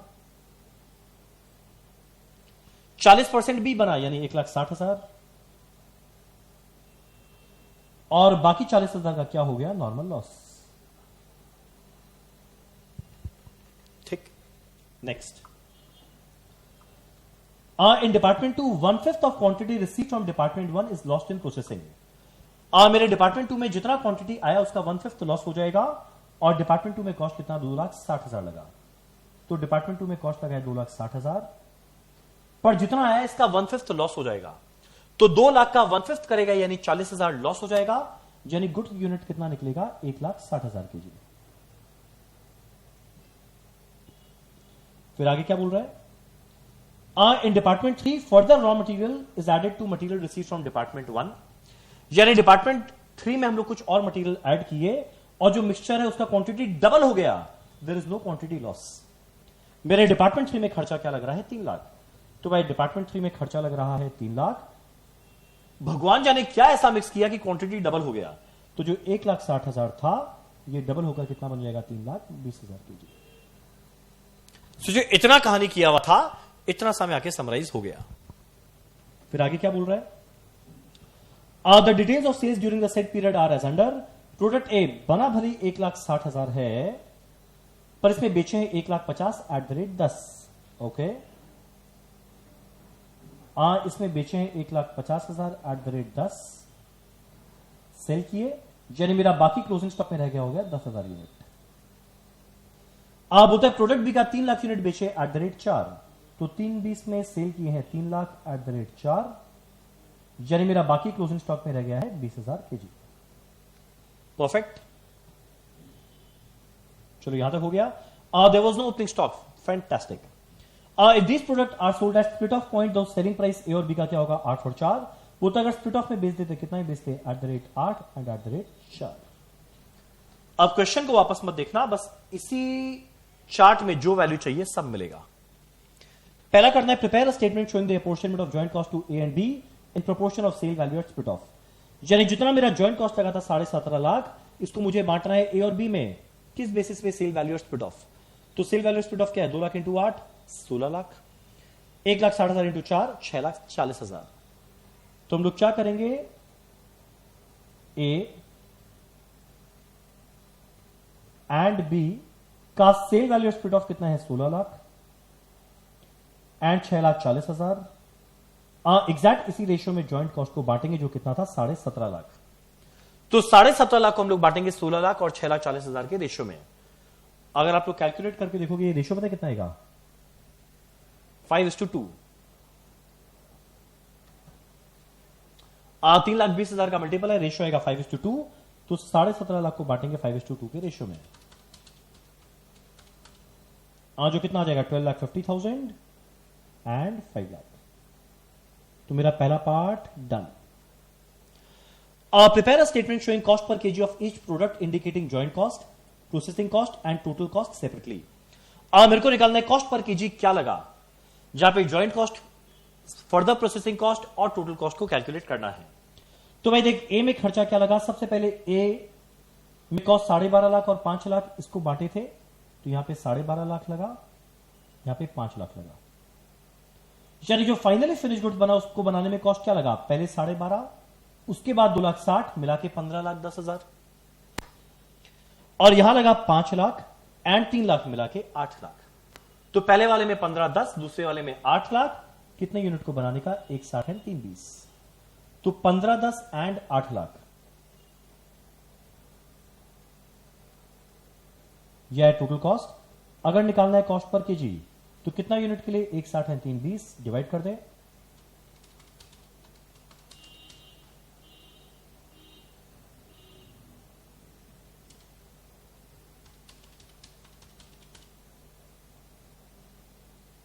यह है 2.5। तो अगर आप लोग देखोगे तो ये वैल्यू आएगा, यहां तक कर लिए। पार्ट 3 में देखो क्या कैलकुलेट करने बोला है। Prepare a statement showing the product wise profit for the year. तो भाई बहुत इजी है, कॉस्ट पर केजी आया हुआ है। सेलिंग प्राइस कितना था? 10 और 4। सेलिंग प्राइस पर केजी कितना है? 10 एंड 4, यानी मेरा प्रॉफिट पर केजी कितना आ जाएगा? 0.56 एंड 1.5। और ध्यान देना, प्रॉफिट हमेशा कितने यूनिट पे निकलता है? जितना यूनिट बेचते हैं। 1.5 लाख एंड 3 लाख, तो मल्टीप्लाई कर देना 1.5 लाख एंड 3 लाख से, मुझे अपने आप प्रॉफिट मिल जाएगा। ये भगवान जाने लोग क्या किए इतना कॉम्प्लिकेटेड तरीका से। सिंपल तरीका से करते हैं। 1.5 लाख इंटू 0.6 84,000, यहां पे आएगा 75,000। एक सेकेंड, 3 लाख इंटू 1.5, हाँ 4.5 लाख। डन। लास्ट में मेरा part 4। On the basis of profit before and after further processing of A and B, give your comment that product should be further processed और नॉट। अब मेरे को यह बताना है कि किस प्रोडक्ट को फर्दर प्रोसेस करे, किसको नहीं। तो भाई देख, फर्दर प्रोसेस करते तो 1,60,000 को बेचते 10 में। तुम बोले यार यहां तो खाली 1.5 लाख बिका, तो भाई 10,000 तो अगले साल बिकेगा। यानी यहां पे सेल वैल्यू कितना हो गया? 16 लाख। यहां पे सेल वैल्यू कितना है? 16 लाख। तो इधर भी 16 लाख, इधर भी 16 लाख। तो बीच में एक्स्ट्रा खर्चा क्यों करे 2,60 का? इसको स्प्लिट ऑफ में बेच दो। इधर देखते हैं, 3,20,000 को बेचते 4 में, यानी 12,80,000। और यहां पे कितना है? 6,40,000।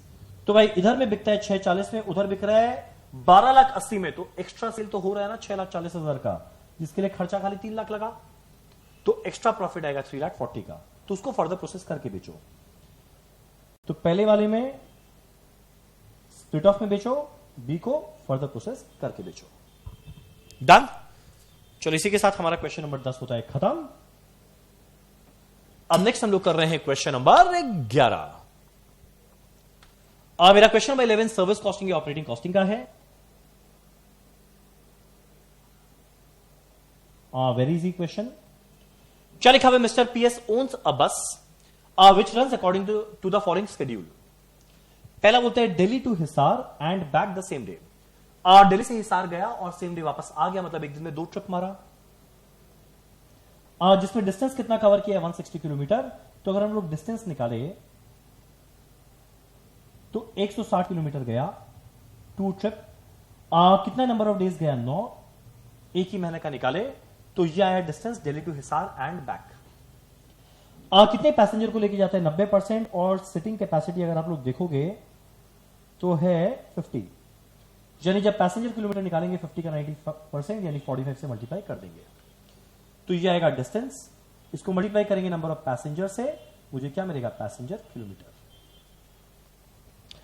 Delhi to Aligarh 160 and back the same day, तो 160 किलोमीटर गए, number of trips 2, number of days 12 into 1, और यहां 50 का 95% का ऑक्यूपेंसी है जो आएगा 47.5। आप लोग बोलेंगे 48 ले ले, बिल्कुल नहीं। ये 47.5 एक एवरेज आया, यानी कभी 47 होगा कभी 48, तो एवरेज में 47.5 है। नेक्स्ट है मेरा Delhi to Alwar and back the same day, तो 170 किलोमीटर गया, वापस लौट के आया, कितना दिन 6 दिन into 1, ऑक्यूपेंसी 100% माने पूरे 50 के 50 चढ़े। तो अगर हम लोग डिस्टेंस कैलकुलेट करें तो पता कितना आएगा 160 into 2 into 9 2880 into 45 कर देंगे तो पैसेंजर किलोमीटर आएगा 129,600। दूसरे वाले में 160 into 2 into 12 ये आएगा 3840 into 47.5 कर देंगे तो ये आएगा 182,400। यहां पे 170 into 2 into 6 2040 into 50 कर देंगे, ये आएगा 1,02,000। तो अगर हम लोग टोटल पैसेंजर किलोमीटर निकाले ये बनेगा 4,14,000 एंड टोटल डिस्टेंस निकाले तीनों को ऐड करके तो ये हमारा आने वाला है 2880 प्लस 3840 प्लस 2040 8760 8760। क्लियर है यहां तक?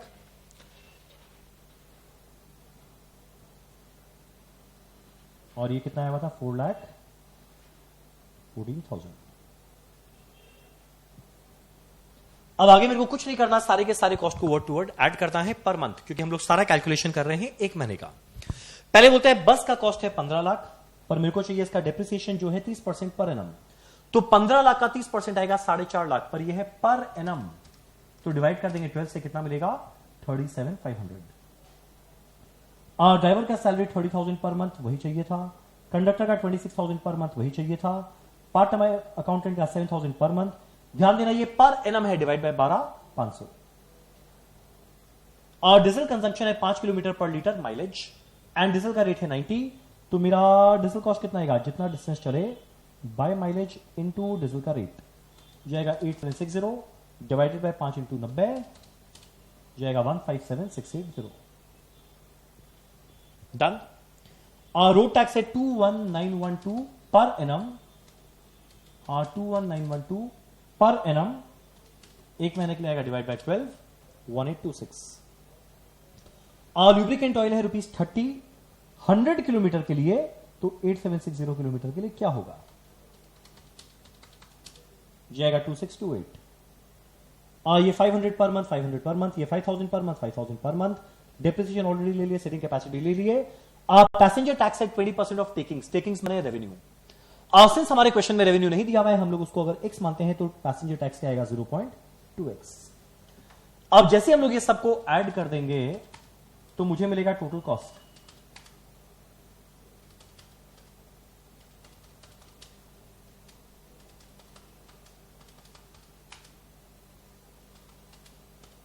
आई थिंक आएगा 268,634। मेरा कैलकुलेशन सही है, हम चेक कर लेते हैं। Yes 268,634 plus 0.2x। अब आगे प्रॉफिट भी कमाना है 30% ऑफ टेकिंग्स, टेकिंग्स तो x माना हुआ था, तो प्रॉफिट आएगा 0.3x। ये दोनों मिला के आएगा रेवेन्यू या टेकिंग्स जो क्या है x। या नहीं शॉर्ट अब एक इक्वेशन बनेगा, ये cost plus profit is equal to revenue. जैसे इसको सॉल्व करेंगे मुझे तुरंत मिलेगा ये वैल्यू x का जो आएगा 537,268, 537,268। फेयर निकालना तो डिवाइडेड बाय पैसेंजर किलोमीटर जो 4,14,000 था, तो अगर आप लोग ये कैलकुलेट करोगे आएगा 1.297, तो 1.30 भी ले सकते हैं। 1.30 कैलकुलेट क्या करना है, फेयर निकालना है दिल्ली से हिसार का। तो भाई दिल्ली से हिसार कितना किलोमीटर गए थे? 160। 1 किलोमीटर का लेते हैं 1.3, तो 160 का 160 इंटू 1.3। और दिल्ली से अलीगढ़ में भी 160 इंटू 1.3 और दिल्ली से अलवर में 170 इंटू 1.3। जैसे ही निकालेंगे मुझे मिलेगा बस फेयर कितना चार्ज करना है इस डिस्टेंस में पर पैसेंजर। डन।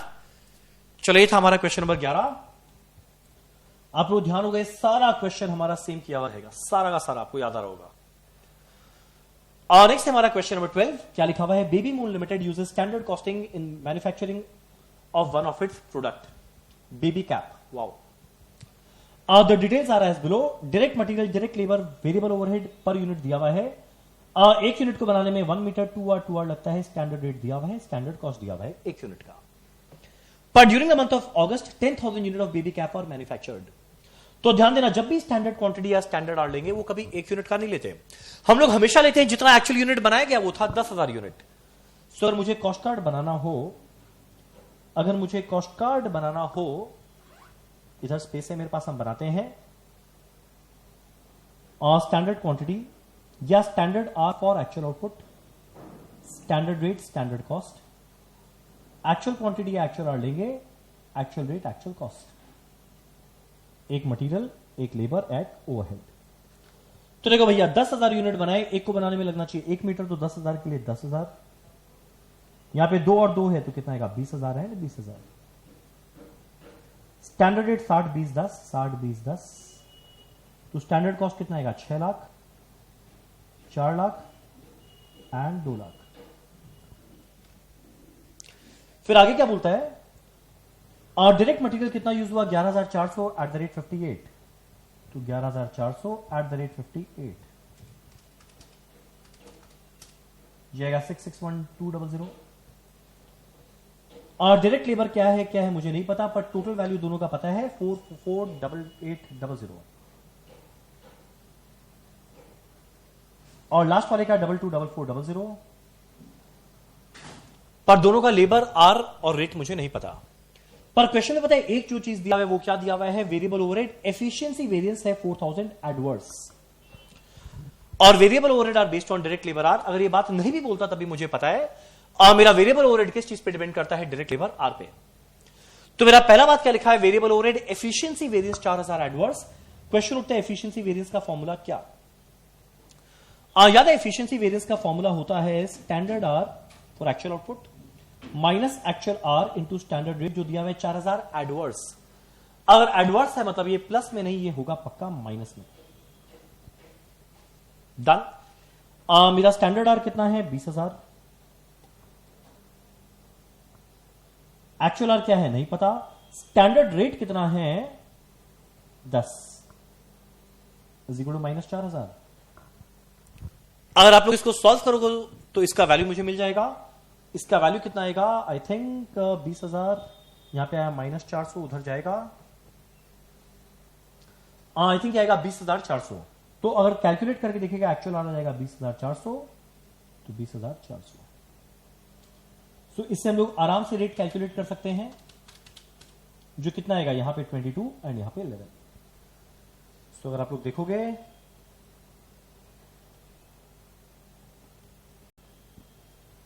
पता नहीं क्या ये लोग तरीका से किया, पर इन शॉर्ट ये है। अब आगे बोलते हैं मेरे को कैलकुलेट करना है पहला material cost variance, price variance and usage.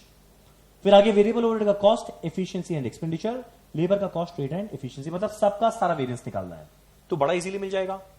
मेरा मटेरियल कॉस्ट वेरिएंस क्या आएगा? Standard cost minus actual cost. तो 6 लाख माइनस 661,200 जाएगा माइनस 61,200 यानी adverse.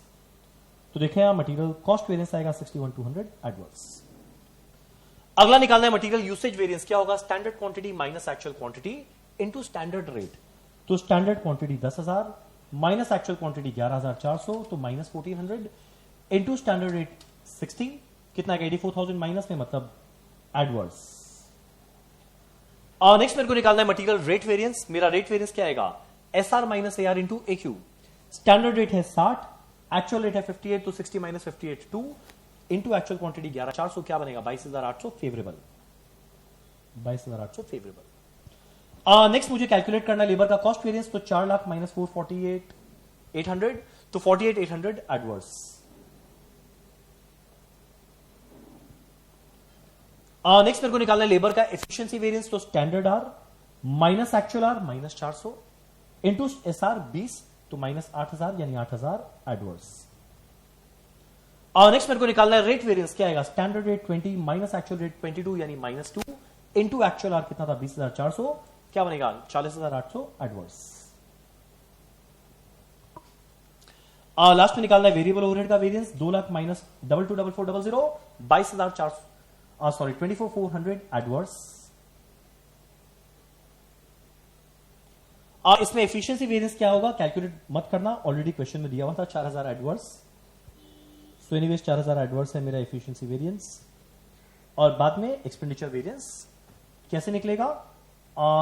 Standard rate 10 minus actual rate 11 into actual hour 10 minus 11 minus 1 into 20400 adverse. Done. तो ये बहुत ही सिंपल क्वेश्चन था स्टैंडर्ड कॉस्टिंग का। नेक्स्ट हमारा मार्जिनल कॉस्टिंग। एग्जैक्ट ऐसा क्वेश्चन हमारा किया हुआ रहता है। क्या लिखा हुआ है? A company has 3 factories situated in north, east and south with its head office in Mumbai. The management has received the following summary report on the operation of each factory for a period. तो देखो मेरा cell दिया हुआ है actual over under budget, profit दिया हुआ है actual over under budget. इसका मतलब क्या? सेल एक्चुअल में दिया हुआ है पर बजट से कितना चेंज हुआ है वो दिया है तो बजट मुझे मिल जाएगा। प्रॉफिट एक्चुअल में दिया है पर ओवर अंडर बजट दिया है मतलब बजटेड वैल्यू मिल जाएगा। कैसे मिलेगा? सेल 1100 है और ब्रैकेट में लिखा है मतलब अंडर बजट से कम है 400 यानी बजटेड 1500 होगा पक्का। ईस्ट में 1450 है पर ये प्लस में मतलब ओवर बजट से ज्यादा है यानी बजट 1300 रहा होगा तभी तो 150 बढ़ के 1450 हुआ और यहां पर आएगा 1400। सिमिलरली यहां पे बनेगा 315, यहां पर आएगा 120, यहां पर आएगा 440। मुझे कैलकुलेट क्या करना है? कैलकुलेट करना है हर एक factory and for the company as a whole fix cost and break even sales. Fix cost निकालना है। अब देखो जब भी कभी मेरे क्वेश्चन में 2 सेल वैल्यू दिया रहे एंड 2 प्रॉफिट दिया रहे, 2 सेल वैल्यू दिया रहे 2 प्रॉफिट दिया रहे तो पहला काम है पीवी रेशियो निकालना। तो मेरा नॉर्थ, ईस्ट एंड साउथ का पीवी रेशियो क्या आएगा? Change in profit by change in sale into 100। तो चेंज इन प्रॉफिट कितना प्रॉफिट सोचे कितना एक्चुअल में प्रॉफिट हुआ तो चेंज आएगा इतना। तो 180 by change in sale 400 into 100 ये बनेगा 45%। यहां पे क्या आएगा 90 बाय 150। तो देखो चेंज इन प्रॉफिट यही तो है बजटेड और एक्चुअल का डिफरेंस। चेंज इन सेल क्या है 1300 माइनस 1450 तो ये 90 बाय 150 इंटू 100 ये आएगा 60% और ये आएगा 55%। 110 बाय 200 इंटू 100 तीनों का पीवी रेशियो आया। अब देखो मेरे को अगला कैलकुलेट करना है फिक्स कॉस्ट। वो कैसे आएगा? तीनों में सेल वैल्यू पता है, तीनों में प्रॉफिट पता है। याद एक फॉर्मूला, जब सेल दिया रहे प्रॉफिट निकालना है, प्रॉफिट दिया रहे सेल निकालना है। फॉर्मूला क्या होता है सेल वैल्यू का? Fix cost plus profit by PV ratio. अब देखो हम लोग इसको ऐसे लिख सकते हैं क्या? फिक्स कॉस्ट क्या आएगा? Sale into PV ratio minus profit. मेरा फिक्स कॉस्ट क्या आएगा? Sale into PV ratio minus profit. तीनों का निकाले, एक्चुअल लेते हैं, चाहो तो बजटेड भी ले सकता है, फिक्स कॉस्ट सेम रहेगा। सेल वैल्यू है 1100 into PV ratio 45% minus actual profit कितना है 135। अगर तुम लोग कैलकुलेट करके देखेगा और ये आएगा 360। ईस्ट का निकालेंगे, सेल वैल्यू है 1450 इंटू 60% माइनस एक्चुअल प्रॉफिट है 210, ये कितना आ जाएगा 660। लास्ट वाले में सेल वैल्यू है 1200 इंटू 55% माइनस प्रॉफिट इतना, ये आएगा 330। तो देखो मेरे को तीनों का फिक्स कॉस्ट मिल गया, टोटल कर देंगे तीनों का, कंपनी का आ जाएगा। अगला मेरे को क्या निकालना है? ब्रेक इवन पॉइंट, जो कैसे आएगा? Fix cost divided by PV ratio. तो भाई फिक्स कॉस्ट है 360 डिवाइडेड बाय पीवी रेशियो, तो 360 डिवाइडेड बाय पीवी रेशियो ये आ जाएगा 800। 660 डिवाइडेड बाय 60% ये आ जाएगा 1100। 330 डिवाइडेड बाय 55% ये आ जाएगा 600। तो तीनों मिला के कितना बन जाएगा 2500। तो तुम लोग देखिएगा आंसर आ जाएगा लास्ट में 2500। डन। चलो आई थिंक इसी के साथ हमारा क्वेश्चन खत्म। बस एक लास्ट क्वेश्चन है, question number 14, budget and budgetary control का। वापस से सेम क्वेश्चन ऐसा हमारा किया हुआ रहता है। फटाफट देखिए क्या लिखा हुआ है। The accountant of manufacturing company provide you the following detail for year 2019-20।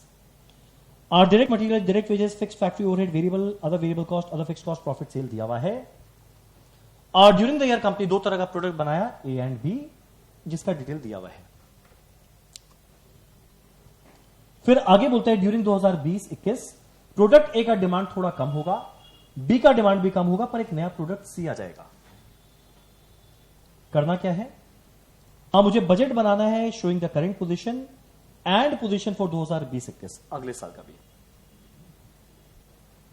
पहले करंट को देखते हैं और हम यहां ना पूरा समझाते हुए चलते हैं इस टेबल को। देखो, अब देखो मेरा ये जितना भी कॉस्ट दिया हुआ है ना, वो दिया हुआ है ए और बी दोनों का मिला के। अब मेरे को क्या करना है, ए और बी के बीच में बांटना है। और जब बांटते हैं तो ध्यान देना, वेरिएबल कॉस्ट और सेल तो बढ़ता है, पर फिक्स कॉस्ट कैसे बढ़ेगा? कि भले कोई यूनिट बनाए ना बनाए, फिक्स कॉस्ट तो मेरा एनीवेज लगने वाला है। तो हम लोग क्या किए 2019-20 में, ए और बी टोटल, फिर अगले साल में जो नया प्रोडक्ट सी भी आया था, ए बी सी टोटल। पहले हम लोग खाली इसमें दिमाग लगाते हैं, ठीक। पहले देखते हैं मेरा output 2 lakh unit, 1 lakh unit. Output है 2 lakh and 1 lakh. Selling price है 32 और 56, तो 2 लाख इंटू 32 कितना आएगा? 64 लाख। 1 लाख इंटू 56 कितना आएगा? 56 लाख। तो ये जो 1 करोड़ 20 लाख है ना, इसमें 64 लाख ए का है, बी का 56 लाख। तो ए का 64 लाख, बी का 56 लाख, 1 करोड़ 20 लाख बढ़ गया, दिया वही था। अब मेरा मटेरियल कॉस्ट पर यूनिट बोलता है 8 और 12, तो 2 लाख में क्या आएगा? 2 लाख इंटू 8 16 लाख, 1 लाख में 1 लाख इंटू 12 12 लाख, 16 और 12 मिला के कितना आएगा? 28 लाख। तो देखो मटेरियल 28 लाख था, कितना आएगा? 16 lakh and 12 lakh. Very easy. और मेरा डायरेक्ट वेजेस पर यूनिट बोलता है 4 एंड 8, तो देखो कितना आएगा? 2 lakh into 4 8 lakh, 1 lakh into 8 8 lakh, 8 plus 8 कितना होगा? 16 लाख। डायरेक्ट वेजेस कितना था? 16 लाख। तो 8 लाख 1 लाख 16 लाख हो गया। Very easy. फिर आगे बोलते हैं मेरा वेरिएबल फैक्ट्री ओवरहेड अब्सॉर्ब करेंगे as a percentage of wages, यानी मेरा वेरिएबल ओवरहेड वेजेस का एक प्रोपोर्शन रहेगा। तो देखो पहले मेरे क्वेश्चन में वेरिएबल फैक्ट्री ओवरहेड कितना था? 16 लाख। मेरा वेजेस कितना था? 16 लाख। यानी जितना वेजेस है ना, उतना ही वेरिएबल फैक्ट्री ओवरहेड है, यानी 100% ऑफ वेजेस। तो भाई जितना मेरा वेजेस का अमाउंट कैलकुलेट किया था, दोनों में अलग अलग, फैक्ट्री ओवरहेड भी एग्जैक्ट उतना ही रहेगा। कारण क्या है? दोनों ही 16 लाख था, और बोलता है मेरा वेरिएबल ओवरहेड वेजेस पे डिपेंड कर रहा है। तो वेजेस अगर 8 लाख है और टोटल दोनों में सेम ही है, तो ये भी क्या रहेगा? 8 लाख। चलो यहां तक हुआ। फिर आगे बोलते हैं अदर वेरिएबल कॉस्ट लगेगा ए में 4 रुपया पर यूनिट और बी में 4 रुपया 80 पैसा पर यूनिट। तो ए में 2 लाख इंटू 4 8 लाख, और बी में 1 लाख इंटू 4.8 4 लाख 80। 8 लाख एंड 4 लाख 80 मिला के 12 लाख 80। तो देखो अदर वेरिएबल कॉस्ट उतना ही था, 12 लाख 80। तो 8 लाख एंड 4 लाख 80 आया। तो सेल वैल्यू पता है, वेरिएबल कॉस्ट पता है, मुझे क्या मिल जाएगा? कंट्रीब्यूशन तीनों का। अब मेरा बचा क्या? देखो खाली 2 चीज, एक बचा है ये वाला फिक्स कॉस्ट और एक बचा है ये वाला फिक्स कॉस्ट। दोनों मिला के कितना है? 28 लाख 80,000। पर फिक्स कॉस्ट को कभी प्रोडक्ट वाइज बांटने का कोशिश भी मत करना। मेरा टोटल में है 28 लाख 80,000। तो टोटल कंट्रीब्यूशन से टोटल फिक्स कॉस्ट माइनस किए क्या मिलेगा? प्रॉफिट। तो पहला साल बहुत सिंपल था। अब आते हैं ईयर 2 में। नेक्स्ट ईयर में देखो क्या बोलता है, demand for a will fall bye 25%, यानी जो पहले 2 लाख यूनिट बनाते थे वो 25% कम बिकेगा। तो 2 लाख का 25% बने 50,000 कम बिकेगा, यानी अगले साल कितना बचेगा? बिकेगा 1,50,000। 150।